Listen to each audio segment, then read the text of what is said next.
The message delivered to Iraqis at prayer was very similar to that being put out in official comments on the radio and in the newspapers.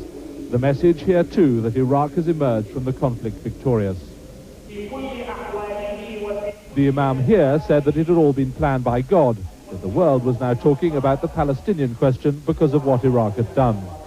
But as those who left Baghdad during the 6 weeks of bombing return, the minds of many people here are concentrated on immediate practical questions, not the long-term political implications of the crisis. More shops are opening, but there's still no power and no piped water. The principal concern of many here now is how long it will take to restore the city's services. Like our country to be reinstructed again and to get back to where we started from. We want to live like other people live. Iraqis have still been given no word from their government about the number of casualties their forces sustained, and almost everyone here is now waiting for news of a relation or friend who was at the front. Edward Sturton, ITN, Baghdad. Iraqi desert. The road out of Kuwait to Basra. For many of the fleeing Iraqi soldiers, this was their last journey. Vehicles lie scattered and destroyed, with bodies along the roadside. And as we moved south along the road, we found a scene of carnage. A huge convoy of trucks and cars and armored vehicles hit by the Americans from the air with their cluster bombs. It was quite literally a trap. A ridge to one side, a minefield to the other, and above, the bombers.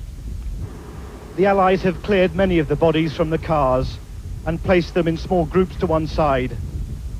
And injured Iraqi soldiers were still being retrieved as we were at the scene. This man had his foot blown off by a landmine. American troops were taking him by stretcher to a nearby field hospital.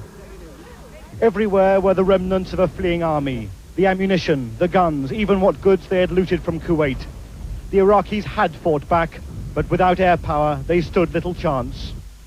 This is what Allied commanders meant when they said that the Iraqi army was now trapped in Kuwait. And this is the result. One officer here describing it as apocalyptic.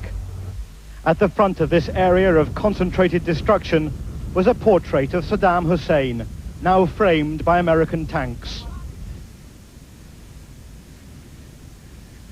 The story of the resistance inside Kuwait is beginning to emerge. When Iraqi troops arrived on August the 2nd, Kuwaitis took up arms and went underground. They shared information on Iraqi movements, hid those hunted by the occupiers, and planned ambushes. They risked capture and the prospect of torture and death. The local police station in the Al Jabriya district of Kuwait City. Now that the Iraqis have left, it's been taken over by the resistance as they try to maintain order and round up weapons from suspected Iraqi sympathizers. The Iraqis renamed this center Al-Hara, or Freedom Police Station. Locals say it was used to torture suspects. There's little sign of the Iraqi occupation here now, except for an army cap rotting in a trench. The fighters here owe their organization and training to one man, Ali Dashti, a former Navy commander. He's reluctant to talk in great detail about their activities under the occupation. We did blew up a truck full of ammunition. We blew up a few tanks passing by. The people also blew up a couple of checkpoints. And you know, a lot of things happen. We took part in some. Ali Dashti's own house nearby was blown up by the Iraqis while he was on the run.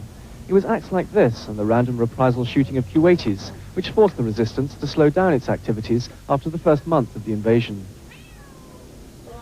With the resistors now out in the open, many are coming to them for information about their families who are missing, taken away by the Iraqis. There is some good news here, though. These brothers are meeting for the first time in a year. One has been fighting with the US Marines. The other stayed behind. Kuwait's armed resistance is preparing to hand over power to the official authorities soon.